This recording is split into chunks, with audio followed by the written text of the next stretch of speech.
Stop doing that thing where you ignore strange sounds at night. It might just save your life. Lena blinked. The mirror was whole again. Her reflection had stopped laughing, but its eyes, darker, empty. Then it reached forward, not just in the glass, out of it. A pale, cold hand shot from the mirror, grabbing Lena's wrist. It was real. She screamed, yanking back, but the grip was inhumanly strong. "Come with me," it whispered.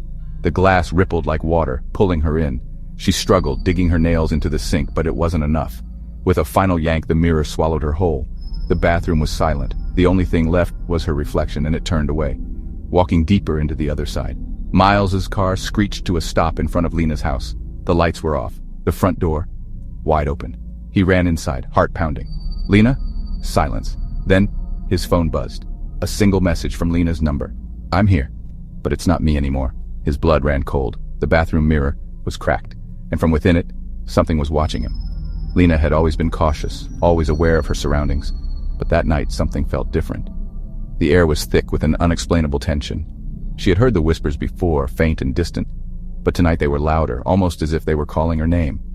She tried to shake off the feeling, convincing herself it was just her imagination, but deep down she knew something was terribly wrong.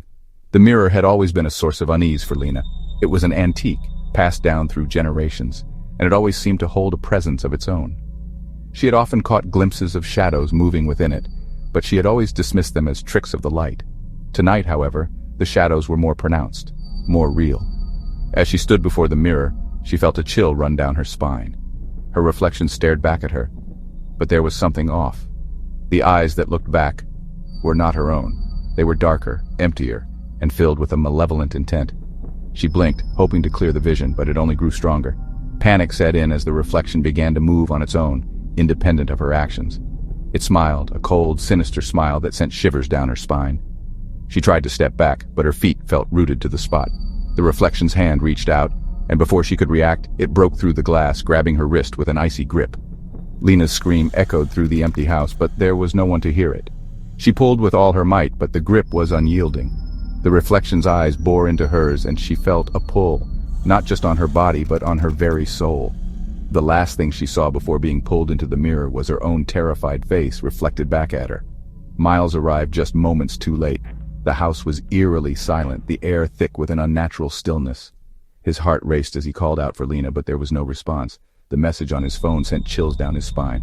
"I'm here, but it's not me anymore." He knew he had to find her, but deep down he feared it was already too late. The cracked mirror in the bathroom was the only clue. As he stared into it, he felt a presence, something watching him from the other side. He knew that whatever had taken Lena